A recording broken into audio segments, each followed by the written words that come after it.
na mabwana, Jamhuri ya Muungano wa Tanzania, nidhamu, haki, weledi na uadilifu, msingi wa mafanikio yetu. Nawashukuru sana. Mheshimiwa IGP, kwanza nami niungane na wote waliotangulia kusema na kumshukuru Mungu kwa hii shughuli ya leo hapa, nami naongeza sauti yangu katika shukrani hizo. Aidha, kwa namna ya kipekee ni kushukuru sana kwa Jeshi la Polisi nchini ya IGP Camillus Wambura kwa kunialika na kunipa heshima kwa mgeni rasmi kwenye mahafali haya ya kozi ya uafisa na wakaguzi wasaidizi wa polisi, kozi namba 1 ya mwaka 2024-2025. Hapa niipongeze kamati na wote waliohusika katika maandalizi ya sherehe hizi. Ni sherehe nzuri na kwa kweli sherehe zimefana vizuri sana. Hongereni sana. Mheshimiwa IGP, nakushukuru kunialika hapa leo. Ni mara yangu ya 3, nadhani ya 3 kuweko hapa. Nilikuja mara ya kwanza kabisa kuongea na polisi wanawake katika uwanja huu, kwa ni mara ya kwanza kabisa. Mara ya pili nilikuja kwa sherehe, nadhani wahitimu hivyo hivyo, na leo ni mara ya 3 kama sikosei. Lakini kila ninapokuja nakuta mabadiliko ndani ya eneo, lakini mabadiliko ya wanaotukusanya, mabadiliko ya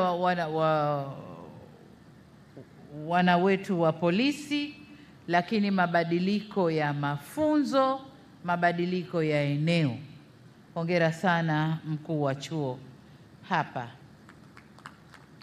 Lakini Mheshimiwa IGP, nikupongezeni ukiwa wewe ndio mkuu wa jeshi hili, nipongeze jeshi kwa ujumla, lakini na wewe.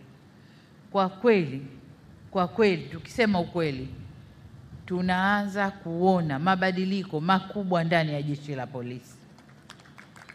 Kwa kweli nakushukuru kwa hadithi ulioisema. Umesema mambo ambayo yalikuwepo hayapo, lakini hata ukiangalia nidhamu ya polisi wetu, lakini pia utendaji wa kazi wa polisi wetu, manunguniko yaliyokuwepo kwa jeshi la polisi kwa kiasi kikubwa yamepungua. Hongereni sana sana sana. Na hivi ndivyo jeshi linavyotakiwa kuwa. Jeshi letu la polisi ndivyo linavyotakiwa kuwa. Vile vile kwa namna ya pekee ni kupongeze Mheshimiwa Innocent Bachungwa kwa usimamizi mzuri wa Wizara ya Mambo ya Ndani. Natambua kuwa hii si wizara nyepesi kuiongoza, lakini kwa muda mfupi ambao nimekabidhi wizara hii umekuwa mwepesi wa kujifunza na umeonyesha kuimudu. Hongera sana Mheshimiwa na timu yako, Katibu Mkuu na wengine, hongereni sana. Ndugu wahitimu, maafisa na wakaguzi wasaidizi wa polisi, nafurahi kupata wasaa wa kuweza kuzungumza nanyi wote kwa wakati mmoja, sababu nimeambiwa kwamba hii ni mara ya kwanza kuwa na mkusanyiko wa watu wengi hivi waliohitimu. Kwa nimefurahi kwamba nitapata kuongea nanyi wote kwa pamoja.